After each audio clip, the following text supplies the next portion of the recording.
Assalamualaikum warahmatullahi wabarakatuh. Perkenalkan, nama saya Airanisa Uzana dengan NPM 202230115 dari Prodi Desain Komunikasi Visual, akan menjelaskan kembali materi yang saya pelajari di semester 2 dalam mata kuliah Agama 2.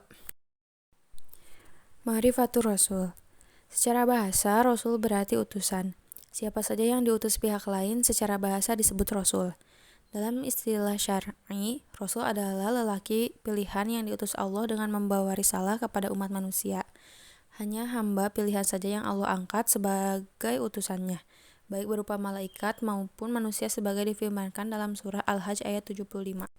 Namun, bagaimanapun istimewanya, Rasul tersebut tidak pernah menjadi Tuhan, tidak pernah mengaku sebagai Tuhan, dan tidak mau dipertuhankan, karena tidak ada Tuhan lain selain Allah. Ia adalah manusia biasa yang tidak lepas dari sifat-sifat kemanusiaan, sebagaimana firman Allah dalam surat Al-Furqan ayat 20, yang berarti, kami tidak pernah mengutus rasul-rasul sebelum, melainkan mereka juga memakan makanan dan berjalan di pasar-pasar. Fungsi Rasul. Yang pertama, membawa risalah dari Allah. Ia diberi amanah untuk menyampaikan apa saja yang Allah kehendaki sebagai umat manusia, tidak menambah ataupun menguranginya. Yang kedua, sebagai teladan dalam menetapkan risalah. Manusia membutuhkan figur yang dapat memberi contoh dan teladan dalam mempraktekkan akidah dan syariah yang Allah kehendaki. Karena itu, Rasul diambil dari manusia. Sekiranya ia diambil dari malaikat, tentu manusia tidak akan mampu meneladaninya. Orang kafir tidak mau beriman karena Rasul berasal dari kalangan manusia.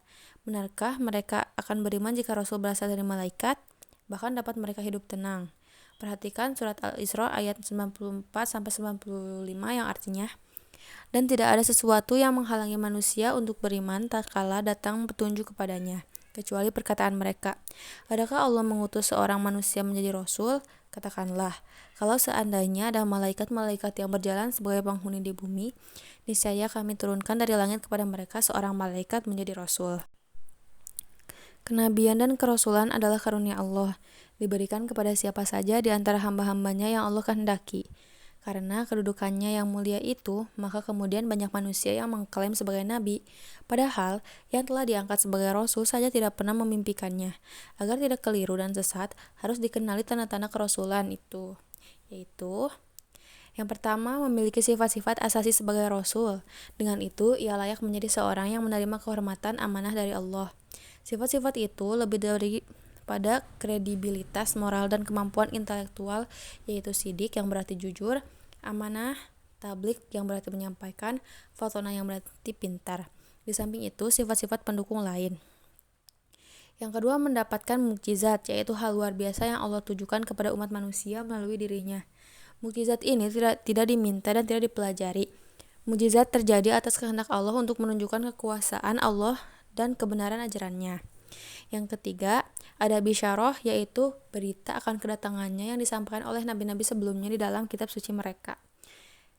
Lalu selanjutnya, ada nubuat, yaitu bahwa ia menyampaikan berita-berita gaib tentang hal-hal yang akan terjadi di kemudian hari. Yang terakhir, ada hasil atau pencapaian, yaitu pencapaian gemilang dan sempurna yang hanya dapat dicapai oleh para rasul. Demikian itu karena ia adalah teladan yang memberi contoh terbaik. Contoh yang diberikannya adalah teladan yang paling ideal. Berikutnya adalah sifat-sifat Rasulullah Shallallahu Alaihi Wasallam. Yang pertama, beliau merupakan manusia biasa. Sebagai manusia biasa yang mendapat wahyu, beliau Shallallahu Alaihi Wasallam dan rasul-rasul lainnya tidak berhak mendatangkan hal baru yang tidak dikehendaki Allah. Yang kedua, terpelihara dari kesalahan dan dosa. Sebagai manusia biasa, beliau mungkin pernah salah atau keliru, namun kesalahannya itu segera diluruskan oleh Allah. Yang ketiga adalah jujur. Jujur adalah sifat utama yang harus dimiliki setiap insan, terlebih bila ia adalah seorang yang mengajak kepada nilai-nilai luhur dan mengabarkan hal-hal gaib. Yang keempat ada cerdas. Termasuk kesempurnaan yang harus dimiliki seseorang rasul adalah kecerdasan, karena ia bertugas memimpin umat manusia. Selanjutnya ada amanah. Sebelum masa kenabian, Nabi Muhammad SAW telah dipercaya masyarakat hingga mereka menitipkan harta benda berharga kepadanya. Lalu selanjutnya ada tablik. Dalam menyampaikan perintah Allah itu, beliau tidak takut kepada siapapun karena Allah sudah melindunginya dari kejahatan manusia. Selanjutnya ada komitmen. Komitmen ini ditunjukkan dengan keteladanan dalam semua amalan. Karena itulah Allah menjadikannya sebagai suri tauladan yang terbaik bagi siapa saja yang mengharap ridho Allah, kebahagiaan di akhirat, dan banyak mengingat Allah. Sekian dari saya. Wassalamualaikum warahmatullahi wabarakatuh.